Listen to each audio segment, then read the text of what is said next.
ছটপট করব ওটাই ভালো, কিন্তু আমি মুখে মদ নেব না। কাটো, আমি দেখতে আছি। এবার পাটা যখন কাটছে, পা যখন কাটা শুরু করেছে, হায় রে যন্ত্রণা, ব্যথা, ছটপটে ব্যথা শুরু হয়ে গেছে। এত ছটপট ছটপট করছি। ইন্না লিল্লাহি ওয়া ইন্না ইলাইহি রাজিউন বারবার বারবার পড়ছে, আল্লাহর তাসবিহ তাহলিল করতে আছে। পাটা যখন কাটতে কাটতে পার হয়ে গেল, পাটা আলাদা হয়ে গেল। এবার রক্ত ছটপট ছটপট করছে, থাকতে পারছেন না। এবার ডাক্তার বলছে এবার কড়াইকে চাপিয়ে দে আগুনে। আগুনে চাপিয়ে দেওয়ার পর অনেকগুলোকে আপনার চর্বির তেল ঢেলে দেওয়া হলো। তেলটাকে গরম করা হবে, জ্বালানি দিয়ে দাও দাও দাও তপ্ত গরম করা হবে। এতটা গরম করা হবে যে তেলটাকে যখন ছেড়েছে কড়াইয়ের মধ্যে, এবার মরুয়ার পাটাকে নিবেন। পা নেওয়ার পর আপনার তেলে, গরম তেলে তার পাটাকে ডুবানো হবে। কেন ডুবানো হবে? রগগুলো মুছড়ে যাবে, রক্ত পড়া বন্ধ হয়ে যাবে, আর ওখানে পচন ধরবে না। এই জন্য ওই ডাক্তার কি করলো, কড়াইয়ে তেল ঢাললো। তেল ঢালার পর গরম করা হলো।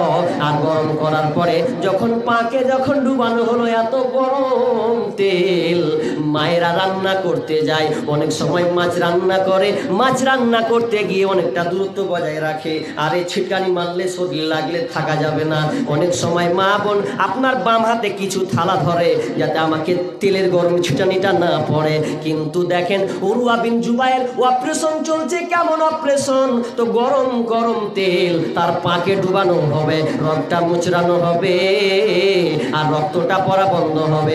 যখনই উরওয়া বিন জুবায়ের পাকে গরম তেলে ডুবানো হলো, সঙ্গে সঙ্গে উরওয়া বিন জুবায়ের অজ্ঞান হয়ে গেলেন। তার মধ্যে আর কোনো হুঁশ নাই, পুরো অজ্ঞান হয়ে গেছেন। মনে হচ্ছে তিনি মারা যাবেন এমন অবস্থা। অনেকক্ষণ জ্ঞান হয়েছে, অনেকক্ষণ থেকেছেন। এরপরে যখন তার হুঁশটা ফিরেছে, তখন আত-তাহরিক পত্রিকা লিখছেন উরওয়া বিন জুবায়ের হুঁশ ফিরেছিল, উরওয়া বিন জুবায়ের হুঁশ ফিরেছিল। এমন একজন তাবেঈ ছিলেন, এমন একজন ইমানদারওয়ালা ব্যক্তি ছিলেন যে তিনি সেই দিন ফজরের নামাজ পড়তে পারেননি। রাত্রে অপারেশন চলেছে, তো অজ্ঞান হয়ে পড়ে আছে, ফজরের আজান হয়ে গেছে। তো তারা বলছেন যে সেই দিনই তার জীবনে, ওই দিনই ফরজ নামাজ ছুটেছে, আর কোনোদিন সে কোনো নামাজই কাজা করেনি। আমরা যে কত কাজা করেছি আল্লাহ, এত জোয়ান শরীর, পাঠানের মতন শরীর করে রেখেছি, নামাজের ধার ধারি না। এবার একটু বুঝার চেষ্টা করেন, ওই সময় মদ পান করা জায়েজ ছিল কি ছিল না? আগেকার যুগে মদ পান করতো, এটা কি ওর শখে? শখ নয়, এটা চিকিৎসা। খাওয়াবে ব্রেন বিকৃত, অথচ উরওয়া বিন জুবায়ের মুখে লিখছেন না। আর আমরা কেমন মুসলমান গো! এখন যদি বলি ভাই আজ থেকে বিড়িটা ছেড়ে দিস রে ভাই, খাস না, যা হলো হলো, তো মনে মনে করবো সালা পয়সা দিয়ে এখন ঠাকি নেছি, এটি ফেল দিব, এটি চলুক আমার। তারপর পরে ভাববো ওই মুসলমান আমরা, তাই তা? ওটাই মুসলমান। চলেন তাহলে ওদের ইমান আর আমাদের ইমান কেমন জি ভাই, যে ওরা সঙ্গে সঙ্গে মেনে নিচ্ছে, কিন্তু আমরা ওটাকে অ্যাকসেপ্ট করতে পারছি না, বর্জন করতে পারছি না। এই নেশা যে কত খারাপ,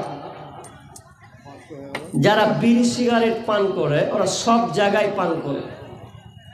মদের চাইতে সবচেয়ে খাতারনাক নেশা হচ্ছে বিড়ি, মদের চাইতে। কেন? আর যারা বেরি পান করে, বিড়ি খায়, সিগারেট খায়, ওরা সব চাইতে বেলজ্জা। মদ যারা খায়